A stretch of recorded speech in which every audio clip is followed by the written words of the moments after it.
तो भाई ये वाला जो जीपीयू है वो है AMD Radeon RX 580।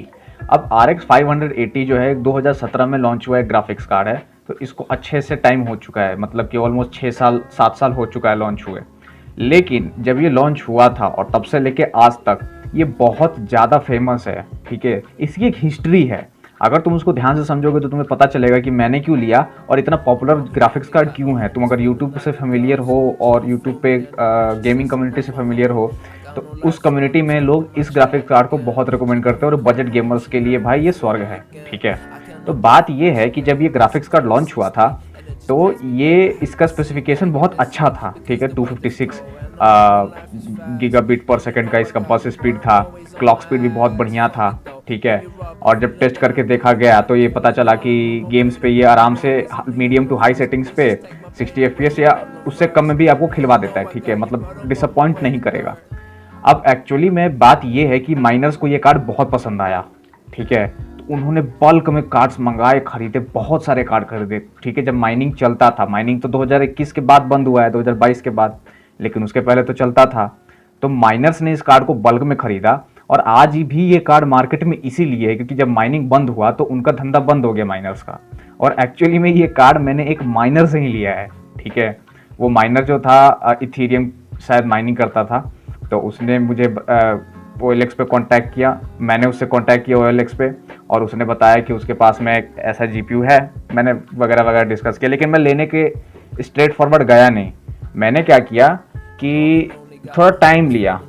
मैंने 1 महीने पहले उससे बातचीत की कि भाई जेन्युइन आदमी है, बातचीत वगैरह ठीक से कर रहा है कि नहीं कर रहा है, बिहेवियर कैसा है। तो मुझे इतना पता चल गया तो भाई कोई स्कैमर नहीं है, क्योंकि स्कैमर में इतना पेशेंस नहीं होता है। ठीक है, तो उसने भाई मेरे को कांटेक्ट किया था जनवरी में, फिर मैंने नाम डिस्क्लोज नहीं करूँगा, फरवरी में ये कार्ड खरीदा। ठीक है, और मुझे पड़ा ये 5,000 का। ठीक है, और 5,000 का पड़ा है, पड़ा तो सस्ता, लेकिन इसके पीछे मेरा एक्स्ट्रा पैसा और टाइम बहुत ज़्यादा, क्या कहते हैं, वेस्ट तो नहीं बोलूँगा क्योंकि काम कर रहा है, बहुत ज़्यादा मैंने इन्वेस्ट किया है। सबसे पहली बात यह है कि जब मैं कार्ड को लेकर के आया तो तुमने देखा होगा, मैं जैसे बोल के समझा रहा हूँ तो यहाँ पे वीडियो आ रहा है कि जब मैंने कार्ड को लिया और मैंने घर ला करके जब PC में लगाया तो ये चला नहीं। ठीक है, और उसके बाद जब ये चला नहीं तो मैंने कार्ड को जब निकाल दिया, बहुत सारा प्रयास करने के बाद में मैंने हर जगह से जितना हो सकता था वो हर चीज़ करके देखा, तब मेरा पावर सप्लाई ख़राब हो गया। अब मेरा पावर सप्लाई नया था, मैंने 19 जनवरी को ख़रीदा था और फरवरी में ही मेरा पावर सप्लाई ख़राब हो गया। भाई मेरा और टेंशन में, और कूलर मास्टर का नया पावर सप्लाई था। तो मैंने क्या किया कि मैंने देखा कि इसका सर्विस सेंटर वगैरह क्या है। लकीली बिहार पटना में कूलर मास्टर का एक सर्विस सेंटर आशियाना गैलेक्सी अपार्टमेंट एग्जीबिशन रोड के पास में है, तो मैं वहाँ गया। उन्होंने बोला कि 20 दिन में आपका पावर सप्लाई रिपेयर हो जाएगा। उनका सर्विस बाई गॉड बहुत अच्छा, ठीक है, बहुत अच्छा सर्विस था। मैं इसलिए ऐसा बोल रहा हूँ क्योंकि उन्होंने बोला 20 डेज लगेंगे, आप छोड़ के जाओ, वारंटी में है, आपको नया PC मिल जाएगा। मैंने बोला ठीक है।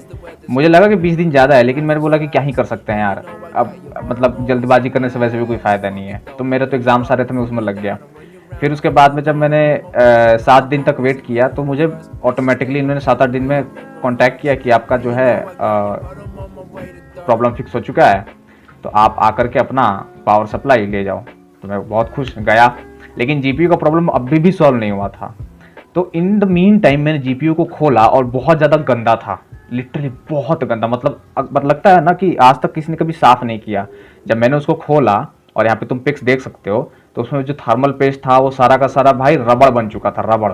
ठीक है, मैंने उसको जेंटली साफ़ किया ग्लव्स पहन करके। मैंने कोई भी लिक्विड वगैरह इस्तेमाल नहीं किया क्योंकि मैं डरता हूँ इस सब चीज़ से। थोड़ा सा भी इधर उधर हो जाएगा तो क्या फालतू का भाई पैसा भी जाएगा, सामान भी जाएगा। ठीक है, मैंने ब्रश से ही सब कुछ साफ़ कर दिया और एकदम क्लीन करने के बाद में मैंने कार्ड को रीअसेंबल किया। चल तो अभी भी नहीं रहा था, ठीक है, बट आई डोंट नो, मैं इससे स्टिक था।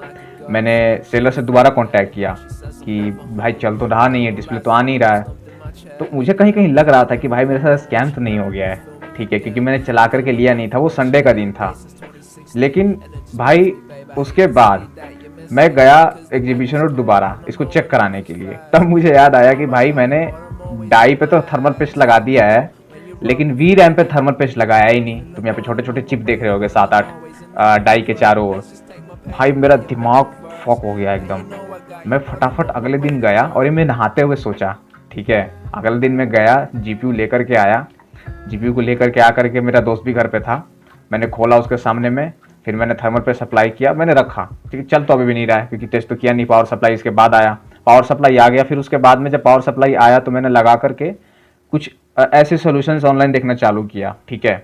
एन टाइम्स मैंने सोल्यूशन देख लिए होंगे भाई, लेकिन कोई काम नहीं कर रहा था। उस पर एक सोल्यूशन इन्होंने ये बताया था रेडिट पे कि एक रैम निकाल दो और तू एक रैम रहने दो, अगर 2 रैम लगाए हो तो, और अगर चल जाता है तो ठीक है। मैंने भाई अपना 2 GB वाला रैम लगाया हुआ था, वो हटा दिया और 8 GB वाला लगाए रहने दिया। भाई बूट हो गया और कोई प्रॉब्लम नहीं, सब कुछ मस्त चल रहा है। तुम देख सकते हो यहाँ पे कि मैंने फरमार्क यूज़ किया, फरमार्क पे हाईएस्ट सेटिंग्स पे ऑलमोस्ट 16 FPS आ रहा होगा शायद, नहीं वो तो उसमें आया था, कंबस्टर में आया था, आफ्टर बर्नर कंबस्टर में आया था वो। तो फरमार्क में भाई सब कुछ सही चल रहा था, ठीक है। फरमार्क पर टेस्ट मैंने कर लिया, सब सही, कोई कलर वगैरह नहीं, कोई आर्टिफैक्टिंग नहीं दिख रहा था। आर्टिफैक्टिंग का मतलब ये होता है कि अगर आपका जीपीयू पे ग्रिड ग्रिड जैसा दिखने लगे ना, कहीं कहीं पे स्क्वायर स्क्वायर जैसा रैंडम कलर, तो अब इसका मतलब कि आपका जीपीयू मरने वाला है। थर्मल थ्रॉटलिंग भी अगर हो रहा है तो भी केस यही है कि आपका जीपीयू आपका साथ छोड़ने वाला है, ठीक है। मेरे केस में ऐसा कुछ नहीं हुआ और अभी तक जो है जीपीयू मेरा चल रहा है। कब से मैं इस्तेमाल कर रहा हूँ, ऑलमोस्ट 1 महीना होने जा रहा है, फरवरी से मार्च, ठीक है, 10 दिन में हो ही जाएगा। और बहुत सारे मैंने इसमें गेम चला करके देखे हैं, जो कि गेम्स के जो स्पेसिफिकेशंस है, सेटिंग्स है और क्या FPS आ रहा था, क्या GPU CPU यूसेज था, वो आगे में मैं इसके डाल दूंगा, ठीक है। तो ये थी पूरी की पूरी कहानी सॉल्यूशन के साथ में। और मैं आपको रिकमेंड करूंगा कि अगर आप किसी भी सेलर से लेते हो तो भाई उसके पहले ही उससे वो कार्ड टेस्ट करवा लो और सेम टू सेम अपनी आंखों के सामने सारी चीज़ें कराओ, ठीक है। मैंने यहाँ पे बेवकूफ़ी की क्योंकि मुझे पता था कि अल्टीमेटली बात ये थी कि मैं ऑफलाइन में OLX से क्यों लिया, क्योंकि मुझे ये बात पता है भाई कि अगर मैं जू कार्ड से लेने जाता हूँ तो पैसा फंसने का वहाँ भी चांस है, क्योंकि भाई कितने भी वीडियोस तुम देख लोगे यूट्यूब पे, सबके अपने अपने जो एक्सपीरियंसेस है वो यही बताते हैं कि जू कार्ड हो गया उस पर भाई पैसा लेते हैं लेकिन सामान भेजते नहीं है, ठीक है। मुझे उसी बात का डर था और मुझे उस झंझट में पड़ना भी नहीं था। दूसरा चीज़, गेम लूट से या फिर गेम नेशन से भी खरीद सकते हो, लेकिन RX 580 वहाँ स्टॉक में है ही नहीं, ये तुम्हें ऑनलाइन नहीं मिलेगा स्टॉक में, ये माइनस के पास ही हो सकता है। तो मैंने उससे लिया था और वहाँ तो मिल ही नहीं रहा था। अब बात आती है कि स्पेसिफिकली ये कार्ड इतना फेमस क्यों था। एक तो माइनिंग की वजह से, दूसरा चीज़ ये है कि ये 1650 से बहुत अच्छा परफॉर्मेंस प्रोवाइड करता है। ये ऑलमोस्ट 1660 के लेवल पे परफॉर्मेंस है इसका। बस फ़र्क इतना है कि 1660 जो है एक नया GPU है और 1660 सुपर इससे ज़्यादा अच्छा है, ठीक है। ये तो जो 17 का ग्राफिक्स कार्ड है वो 2019 का है, 2 साल का ही अंतर, लेकिन 2 साल में तो जानते ही हो भाई कि टेक्नोलॉजी के वर्ल्ड में कुछ भी बदल जाता है ऑफ कोर्स। तो ये बस फ़र्क है उसमें। बाकी बजट में अगर आपको कहीं से मिल रहा है तो RX 580 यूज़ कर सकते हो, लेकिन मैं आपको हाईली रिकमेंड करूँगा कि थोड़ा सा पैसा बचा करके 1660 ले लो, सेकंड हैंड वारंटी के साथ मिल जाएगा तुमको अगर कहीं मिलेगा तो, ठीक है।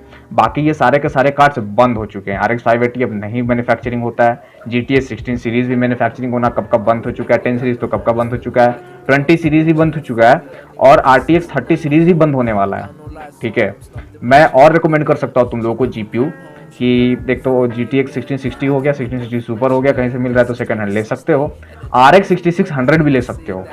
RX 6600 जो है AMD का रेडियन, वो इसका सक्सेसर है RX 580 का, कह सकते हो ऐसा। तो उसका जो भाई परफॉर्मेंस है वो बहुत अच्छा है इससे, लेकिन अगेन कॉस्ट ज़्यादा होगा थोड़ा सा, लेकिन you will get the best benefit, warranty मिलेगा, सब कुछ मिलेगा, you will getting a new thing. और अगर नहीं ले सकते तो भाई तुम्हारे पास में बहुत सारे ऑप्शन है। RTX 20 सीरीज़ का तुमको ग्राफिक्स कार्ड मिल जाएगा 11-13 हज़ार में, 30 सीरीज़ का मिल जाएगा भाई। तो इट इज़ ऑल अबाउट कि आप अपना डिसीजन और पैसा और दिमाग कितना ज़्यादा इस्तेमाल करते हो, उसी हिसाब से आपको बढ़िया डील मिलेगा। नहीं तो स्कैम करने के लिए लोग भाई बैठे हुए हैं, ठीक है, लिटरली स्कैमर्स बैठे हुए हैं यार। तो भाई इस वीडियो में जितनी भी चीज़ें मैंने बताई तो सारी की सारी भाई बता दी मैंने, जितनी भी चीज़ें हुई। तो मिलते हैं हम लोग किसी नेक्स्ट वीडियो में, बाय। भाई ये देखो डिस्प्ले आ गया यार। भाई 1 तारीख को ग्राफिक्स कार्ड मैंने जाके ख़रीदा था और डिस्प्ले ग्राफिक्स कार्ड से आने लगा भाई, मुझे लगा था कि मैं चूत गया, ठीक है। 5000 रुपये मेरा डूब गया। हुआ पता है क्या प्रॉब्लम, पता है क्या था? 14 दिन 15 दिन से मैं इधर उधर चक्कर काट रहा था भाई। दिक्कत ये था ना, ये जो रैम है 2 GB का, इसको निकाल दिया, रेडिट पे किसी ने कमेंट किया था, और ये वाला रैम लगा दिया भाई जो 8 GB का दूसरा वाला था, and it works fine. It works fine यार। भाई बूट हुआ ना, लगा कि भाई ऑर्गेज़म ही आ गया, मज़ा आ गया यार।